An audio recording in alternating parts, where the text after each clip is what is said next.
for having me here today. Before I present my speech or my paper about my topic, I would like to make a special shout out to somebody who actually inspired me, and if it weren't for them, I wouldn't have submitted this paper in the first place. And that person is Professor Jason Hendrickson. I took his class in the fall of 2021. It was the first class I ever took, and I never thought I would get such an experience out of it and learn so much about an issue that I didn't even know existed, which is language privilege. Or maybe I did know existed, but I didn't know that there was a terminology for it. So I want to say thank you for him for teaching me this, teaching our class this, and encouraging me to submit my paper for an event. Even though he's not here right now, I still want to say thank you. All right. I want to start off by asking, what is language? Many of us simply consider language to be the native language we speak every day. This could be English, Spanish, Portuguese, Japanese. These are several of the most common languages. I know LaGuardia is very diverse, being here for so long, and I imagine the majority of you in the audience speak English, or at least most of you, as your primary language.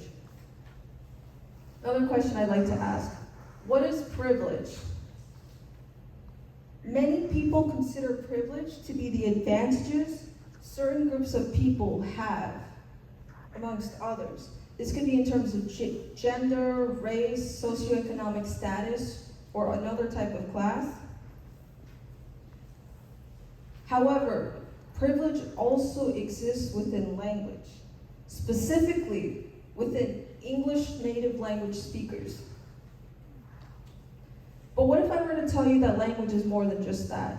More than what we speak every day, more than the languages we speak when we're in class, when we go home, when we're commuting, when we're at work.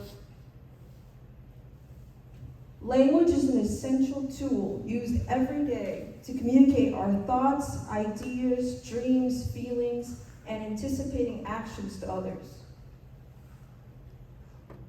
According to Ethnologue Languages of the World, edition 2022, English is the most spoken language globally, worldwide, with approximately 1.38 million speakers.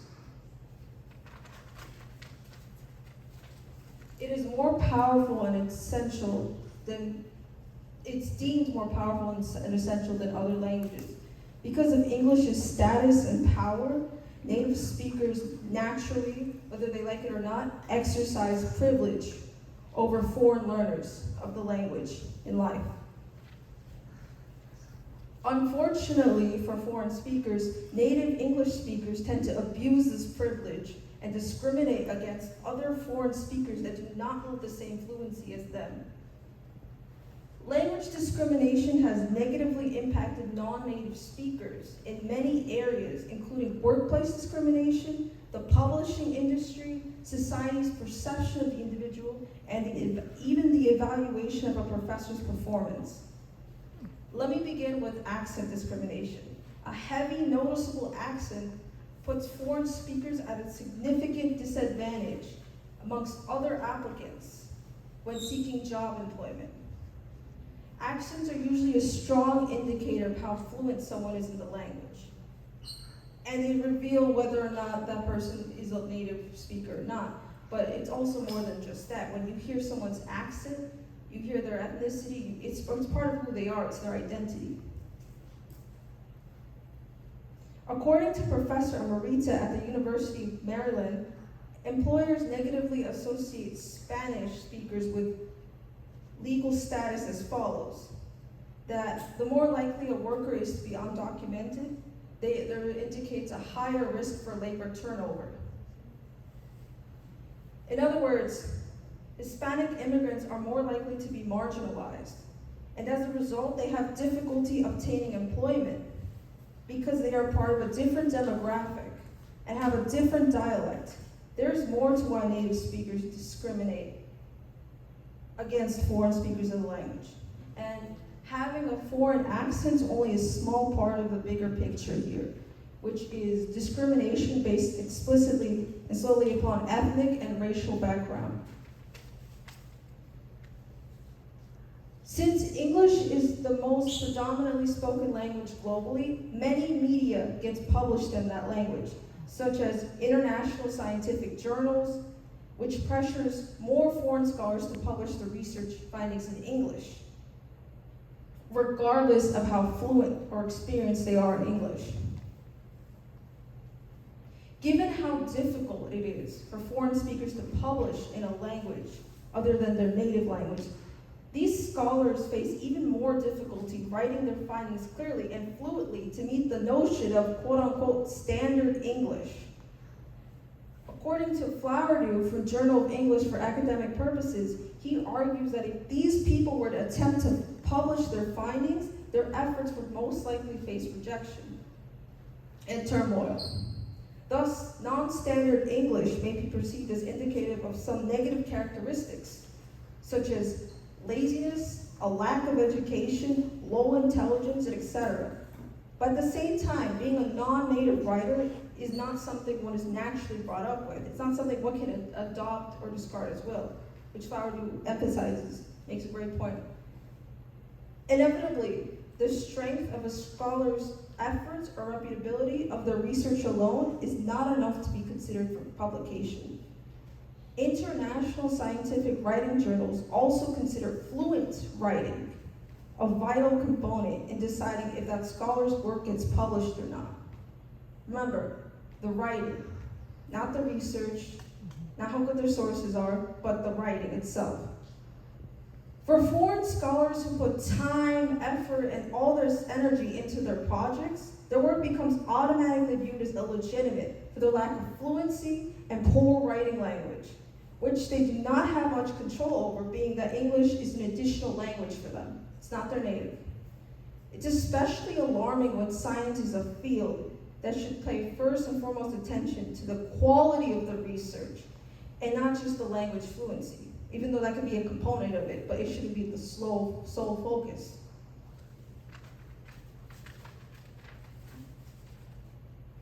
English native speakers have an upper hand advantage when submitting their work for publication, proving their privilege over non-native speakers. However, the education industry is only one of the many areas where foreign speakers face prejudice, as this practice commonly occurs in business. Business employers place much importance on how the public eye views their employees. They primarily do this during their hiring process to weed out the unfavorable candidates in their eyes. Additionally, how fluent a candidate can speak English plays a significant role in job placement and promotion. According to Martna from the Journal of International Business Studies, employers tend to assign speakers with non-standard accents to lower positions than those to which they would assign native speakers, which results in foreign speakers earning a lower salary than their other coworkers and colleagues, even if they're in the same position. It's evident that while speaking a language well is commonly associated with being a positive trait, and it can increase a candidate's employability simply for having that privilege over a foreign learner of the language. Here, the reverse is also true, as non-native speakers are immediately frowned upon for not having the same fluency compared to their counterparts. When business employers write their foreign speakers off due to their lack of ability to speak the language, that's not their first, they not only devalue them as potential candidates, but they're missing out on a wide range set of skills that those foreign learners may have that the native speakers don't. Skills and assets that can be transferable to the workplace and provide value for their company. Native speakers receive more than a fair trial in the work industry, whereas non-native speakers are more likely to be denied access to these job opportunities. The workplace and business are not the only places where language discrimination can occur. In this new age, college professors are also subject to negative evaluation by their students.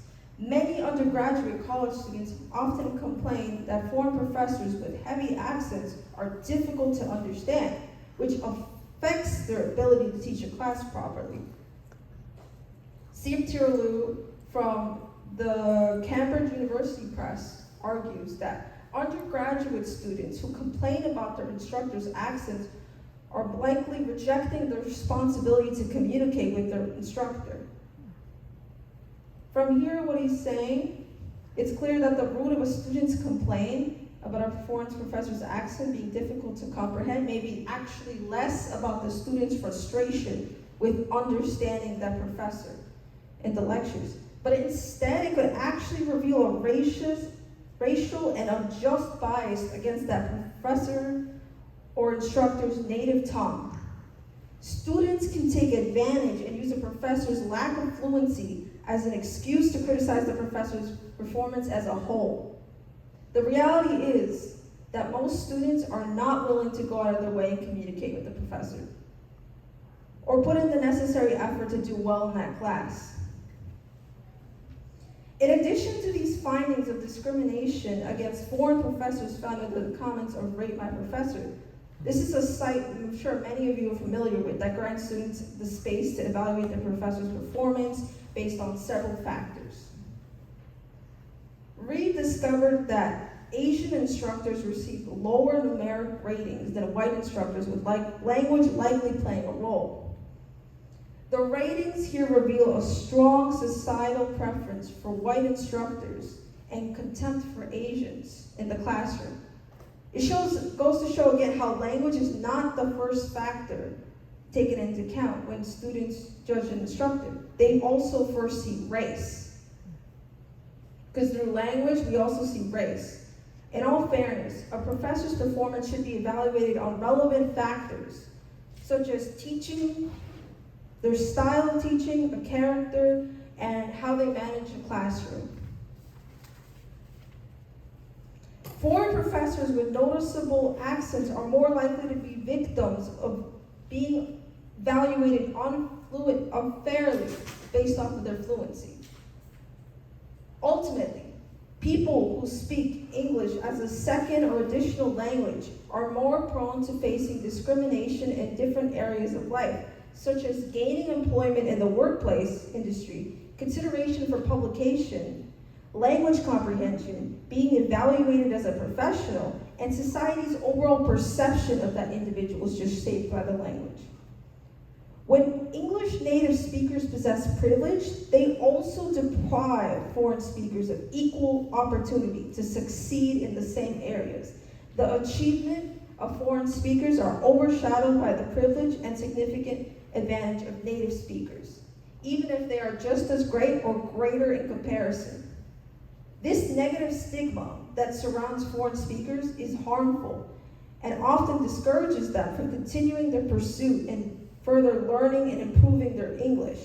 A language, by the way, that's known for being notoriously tricky to master, yet even learn. It also marginalizes non-native speakers as illegitimate because it shows how society associates their dialect with their identity, who they are as a person, giving native speakers more of a sense of power and privilege to non-native speakers that they already hold in different areas of life, such as employment, as I previously mentioned before, and easier access to admissions.